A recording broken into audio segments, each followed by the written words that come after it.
গল্প ছবি ইউটিউব চ্যানেলে আপনাদের স্বাগতম। এই কয়দিন আগেও যখন চ্যানেলটি স্টার্ট করেছিলাম তেমন বেশি কিছু চিন্তা করিনি।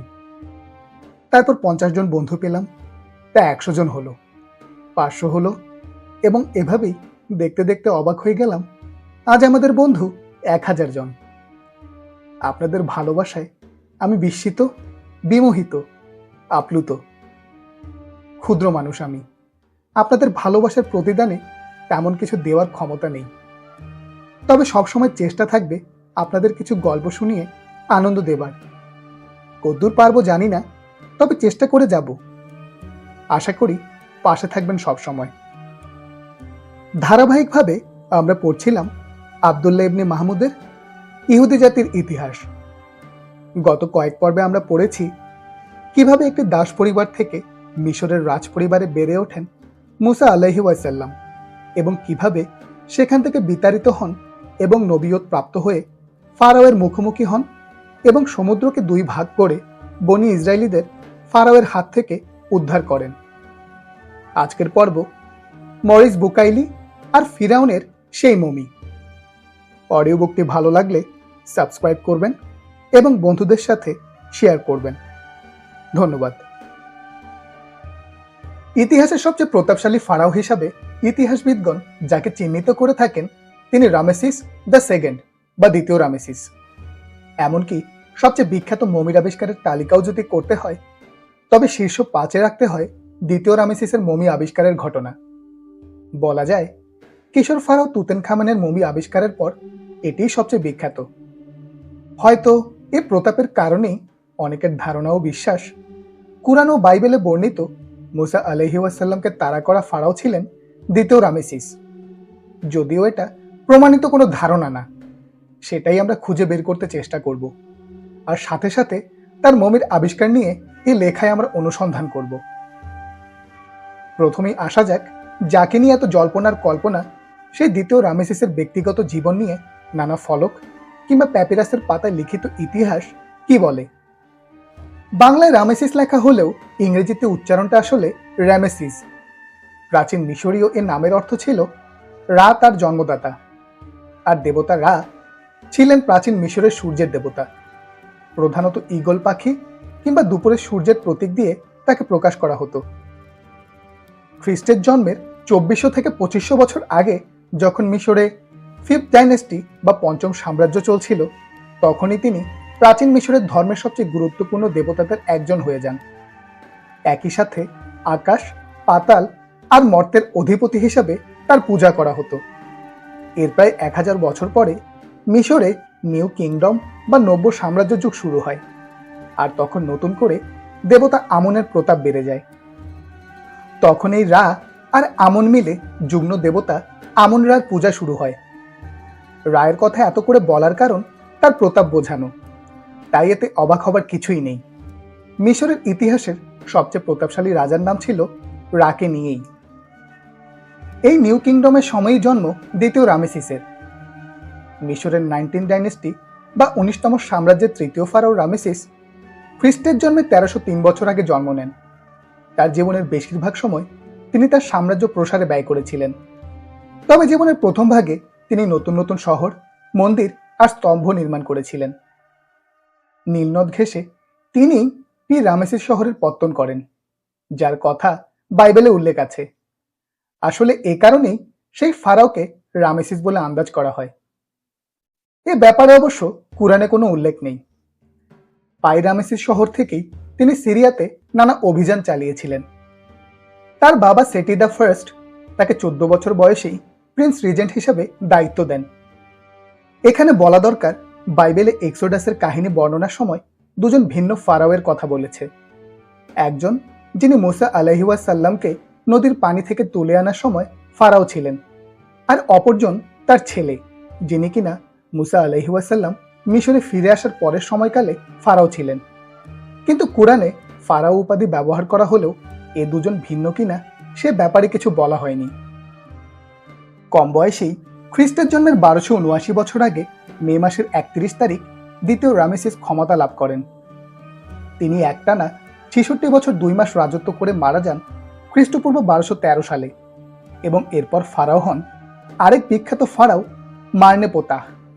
যেহেতু রামেসেস ছিলেন খুবই বিখ্যাত, তাই তার সিংহাসন আরোহণের পর ঘটনাগুলো ইতিহাসে খুবই বিস্তারিতভাবে লিপিবদ্ধ ছিল, যা এখন আমরা দেখতে পাই। মুসা আলাইহি ওয়াসাল্লামের সময়ের এক্সোডাস বা মিশর ত্যাগের ঘটনা ইতিহাসের পাতায় স্থান পায় না, কিংবা প্রত্নতাত্ত্বিকরা একে ঐতিহাসিক ঘটনা হিসাবে গণ্য করেন না। তারপরও ধর্মীয় ইতিহাসবিদরা চেষ্টা করেন এক্সোডাসের কাহিনী মিশরের ইতিহাসের সাথে মেলাবার, এবং এজন্য একটি গুরুত্বপূর্ণ বিষয় হলো এক্সোডাসের সময়ের ফারাওয়ের মৃত্যু। কারণ তিনি তো সমুদ্রে ডুবে মারা গিয়েছিলেন ধর্মগ্রন্থগুলোর মতে। তাহলে রামেসিস কিভাবে মারা যান? তিনিই কি সেই ফারাও, নাকি অন্য কোনো ফারাও যিনি কিনা সমুদ্রে ডুবে মারা যান? ফারাও সেটি, ফারাও রামেসিস কিংবা ফারাও মারনেপোতা সবাই ছিলেন বিখ্যাত, আর তাদের ইতিহাস ভালো করেই নথিভুক্ত। দ্বিতীয় রামেসিস মারা গিয়েছিলেন 90 বছর বয়সে। তিনি প্রচণ্ড রকমের দাঁতের সমস্যায় ভুগছিলেন, আর বাত তো ছিলই। ইতিহাসে এ রোগকেই তার মৃত্যুর কারণ হিসেবে উল্লেখ করা হয়েছে। তার দেহকে মমি করা হয় এবং প্রথমে ভ্যালি অব দ্য কিংসের KV7 সমাধিতে রাখা হয়, কিন্তু কবর লুটেরা আর ডাকাতের হাত থেকে রক্ষা করবার জন্য সেই দেহ পরে সরিয়ে নেন যাজকেরা আর একটু নিরাপদ স্থানে, যা ছিল রানী আহমসি ইনহাপের সমাধি। 72 ঘন্টা পরেই আবার সরিয়ে ফেলা হয় মমি। এবারের স্থান হাই প্রিস্ট দ্বিতীয় পেনজেমের সমাধি। এতে করে লুটেরাদের থাবা থেকে বেঁচে যান মৃত রামেসিস। এই নতুন স্থানেই প্রত্নতাত্ত্বিকগণ খুঁজে পান রামেসিসের লাশ। সেটা 1881 সালের ঘটনা। যেখানে পাওয়া যায় 5 ফুট 7 ইঞ্চি উচ্চতার মমি, মিশরের সে জায়গার নাম দির আল বাহরি, যার অর্থ সমুদ্র আশ্রম বা সমুদ্র মঠ, যা বানানো হয় 3500 বছর আগে। নীল নদের পশ্চিম তীরে মিশরের লুক্সোর শহরের বিপরীতে এর অবস্থান। থিবান নেক্রোপোলিস বা মৃত্যুপুরীর অংশ এটি। 50 জনেরও বেশি স্থানীয় শাসক ও সম্ভ্রান্ত মানুষের উপস্থিতিতে মমিটি আবিষ্কার করা হয় রাজকীয় প্রকোষ্ঠে। গাস্তন মাম্পেরো মমিটির কাপড় খুলেছিলেন। তিনি বর্ণনা করেন, মমিটির চুল ছিল বেশ মোটা মোটা, মৃত্যুকালে ছিল সাদা, তাতে মেহেদি দেওয়া ছিল, তবে দাড়ি আর গোঁফ বেশ পাতলা। হাইরোগ্লিফ থেকে জানতে পারা যায় এটি দ্বিতীয় রামেসিসের মমি। সেখানেই বিস্তারিতভাবে লেখা ছিল কেন মমিটি সরিয়ে এখানে আনা হয়, কিন্তু কোথাও এটা লেখা ছিল না যে এই ফারাও মারা গিয়েছেন লোহিত সাগরে ডুবে। মমিটি আবিষ্কারের প্রায় 100 বছর পর 1974 সালে দেখা যায় যে মমিটিতে পচন ধরা শুরু হয়েছে। তাই সিদ্ধান্ত নেওয়া হয় মিশর থেকে সেটি প্যারিসে সরিয়ে নিয়ে গিয়ে পরিচর্যা করা হবে। মজার ব্যাপার, এজন্য তার নামে পাসপোর্টও ইস্যু করা হয়। সামাজিক যোগাযোগ মাধ্যমে সেই পাসপোর্টের একটা কাল্পনিক ছবি ঘুরে বেড়াতে দেখা যায়, যেখানে পেশা হিসাবে লেখা রাজা মৃত। আদতে এমন কোনো পাসপোর্টের হদিস জনসম্মুখে আসেনি, তাই পেশার ব্যাপারটি সত্য নয়, তবে পাসপোর্ট যে ছিল তা সত্য।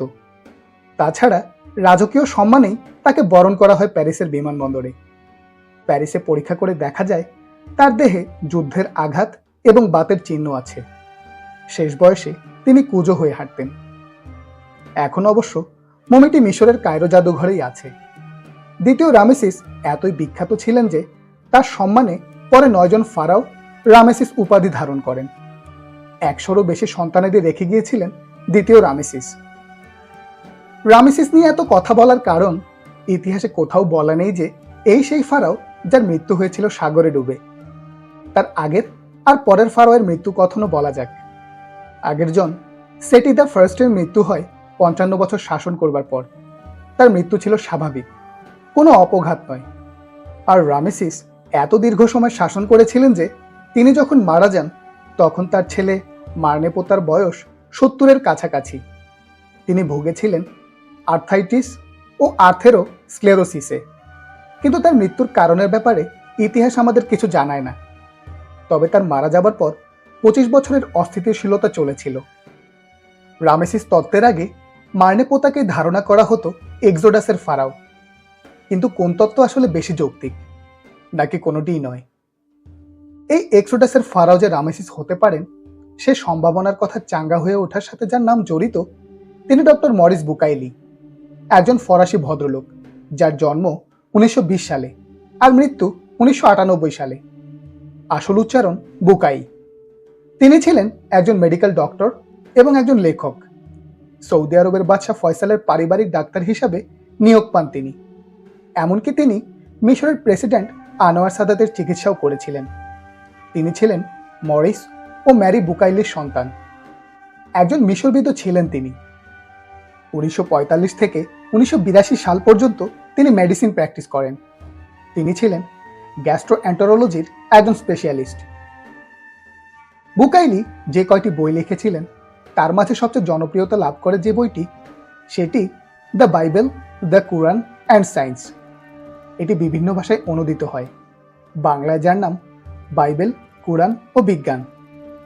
এ বইতে তিনি মূলত তার লেখনী দিয়ে দেখাবার চেষ্টা করেন যে কুরআনের সাথে বিজ্ঞানের কোনো অসঙ্গতি নেই। এই মতবাদটি পরবর্তীতে বুকাইলিজম নামে পরিচিতি পায়। মরিস বুকাইলি পরবর্তীতে ইসলাম গ্রহণ করেছিলেন কিনা সেটা নিয়ে রয়েছে বিতর্ক। তার দীর্ঘ বক্তব্যের ভিডিও ইউটিউবে পাওয়া যায়। তার একটি সাক্ষাৎকারও ইন্টারনেটে দেখতে পাওয়া যায়, যা নির্ভরযোগ্যতা যাচাই করা যায়নি। এ সাক্ষাৎকারে তিনি ইসলাম গ্রহণের কথা বলেন। সেখানে আপনি কি ইসলাম গ্রহণ করেছেন? এ প্রশ্নের জবাবে তিনি বলেন, আমি শুরু থেকেই পরিষ্কার করে বোঝাতে চেয়েছি, বিসমিল্লাহর প্রথম অক্ষর শিখবার আগেই আমি বুঝতে পেরেছিলাম যে আল্লাহ এক ও সর্বশক্তিমান। তিনিই আমাকে কুরআন অধ্যয়নের দিকে এনেছেন। তবে মুদ্রার উল্টো পিঠও কিন্তু আছে। পাকবুক থেকে বের হওয়া the Bible, the Quran and science বইয়ের 1998 সালের সংস্করণে লেখা ছিল, ধর্মগ্রন্থে বৈজ্ঞানিক তথ্যের ব্যাপারে পড়াশোনা করায় ডক্টর বুকাইলির কুরআনের প্রতি অপরিসীম সম্মান চলে আসে। তবুও তিনি একজন খ্রিস্টান রয়ে যান, তবে ইসলামের প্রতি তার ছিল গভীর সম্মান। আসল ঘটনা যে কি ছিল তা নিশ্চিত হওয়া যায় না। তবে তিনি মুসলিম ছিলেন কিনা সেটি আসলে আমাদের মমি নিয়ে আলোচনার মুখ্য নয়। কিন্তু যেটা না বললেই নয় সেটি হলো, কথিত আছে তিনি প্যারিসিয়ানা রামেসিসের মমির পরীক্ষা নিরীক্ষার দায়িত্বে ছিলেন এবং তিনি আবিষ্কার করেন যে মমিটি আসলে একদা পানিতেই ছিল। তখন একজন তাকে জানালো, কুরআনে বলা আছে এই ফারাওকে আল্লাহ পরবর্তীদের জন্য নিদর্শন হিসাবে রাখবেন। তখন তিনি আশ্চর্য হয়ে যান। এটা সত্য যে কুরআনে এরকম আয়াত আছে, অতএব আজকের দিনে বাঁচিয়ে দিচ্ছি আমি তোমার দেহকে, যাতে তোমার পরবর্তীদের জন্য তা নিদর্শন হতে পারে। কিন্তু মরিস বুকাইলি কি এটা প্রমাণ করতে চেয়েছিলেন যে রামেসিসে সেই ফারাও যার সলিল সমাধি হয়? একদমই না। এবং তার প্রমাণ তিনি তার বইতেই দিয়ে গেছেন। আমরা যদি বাইবেল, কুরআন ও বিজ্ঞান বইটি খুলি তবে দেখতে পাই তিনি প্রমাণ করার চেষ্টা করে গেছেন আসলে দ্বিতীয় রামেসিস নয়, বরং তার পুত্র মার্নেপোতাই লোহিত সাগরে ডুবে যাওয়া সেই ফারাও। ইংরেজি মূল বইতে যেমনটি লেখা, The preceding data alone are enough to establish the following. There can be no question of the exodus before Ramesses had come to the throne in Egypt. Moses was born during the reign of the Pharaoh who built the cities of Ramesses and Pithom. In example, Ramesses II. When Moses was in Midian, the reigning Pharaoh died.